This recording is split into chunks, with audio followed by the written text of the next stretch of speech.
রাস্তা নয়, এ যেন এক মৃত্যুফাত।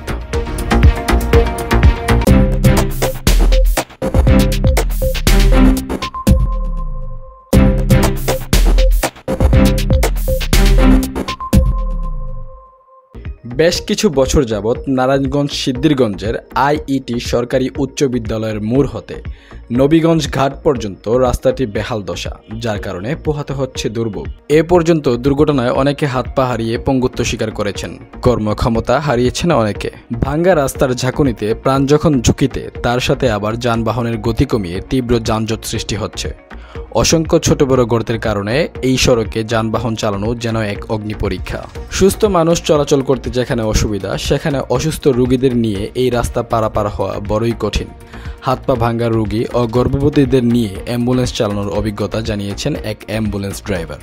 15 বছর ধরে দেখতেছি এই মোড়টা, কিল্লারপুর মোড়টা, ওই যে গুদারাগাড়ের মোড়টা, ঠিক আছে, এই 3টা মোড়ই, ঠিক আছে, আমাদের দেখার মতো কেউ নেই।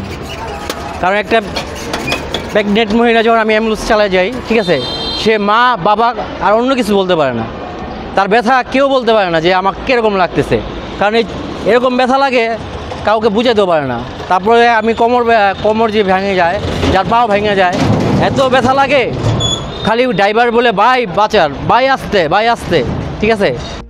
সংশ্লিষ্ট কর্তৃপক্ষের দৃষ্টি আকর্ষণ করার আহ্বান জানিয়েছেন এলাকাবাসী। তারা এই সমস্যার প্রতিকার চায়। যেমন আমাদের এই যে আইটি স্কুল পাটামতলির, তারপরে হচ্ছে কিল্লারপোলের এইসব যেই ভাঙা জায়গাগুলি অনেক দিন বাবদ এইভাবে আমরা দুর্ভোগের মধ্যে আছি।